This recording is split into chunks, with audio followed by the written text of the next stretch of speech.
susunod na news item. Abot sa 173 displaced public utility drivers and operators ang naging beneficiary ng entrepreneur program ng Department of Transportation o DOTR at Department of Labor and Employment o DOLE na sinagawa sa lungsod ng Quezon kahapon January 9.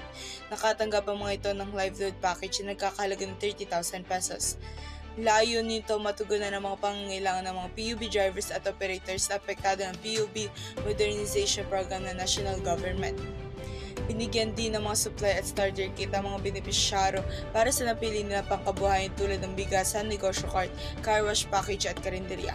Nakikisa din sa pamamahagi ng pangkabuhayan package sa Quezon City Mayor Joy Belmonte at mga kinatawan ng DOLE at Land Transportation Franchising and Regulator Board LTFRB.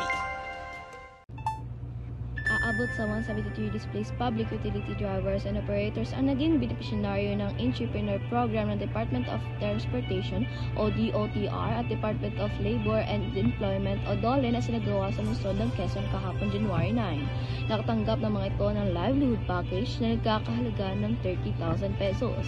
Layo nitong matugunan na ang mga pangangailangan ng PUB drivers at operators na apektado ng PUB Moderation Program ng National Government. Binigyan din ng mga supply at starter kit ang mga benepisyaryo para sa napili nilang pangkabuhayan tulad ng bigasan, negocart, car wash package at karinderya.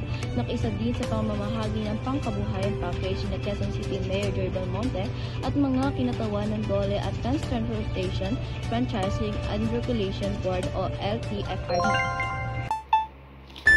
Abot sa 173 displaced public utility drivers and operators ang naging beneficiary ng Entrepreneur Program ng Department of Transportation o DOTR at Department of Labor and Employment o DOLE na sinagawa sa lungsod ng Quezon kahapon January 9. Nakatanggap ang mga ito ng livelihood package na nagkakahalaga ng 30,000 pesos.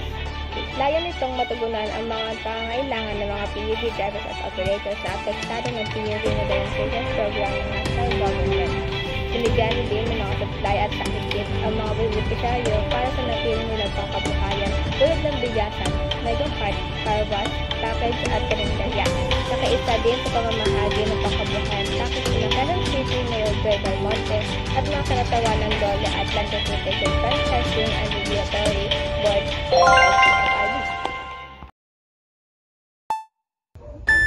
Aabot sa 173 displaced public utility device and operation na naging benepisaryo ng Entrepreneur Program ng Department of Transportation ng DOTR, Department of Labor and Employment at DOLE sinagawa sa lungsod ng Quezon kahapon January 9. Nakatanggap ang mga ito ng livelihood package na nakakahalaga ng 30,000 pesos.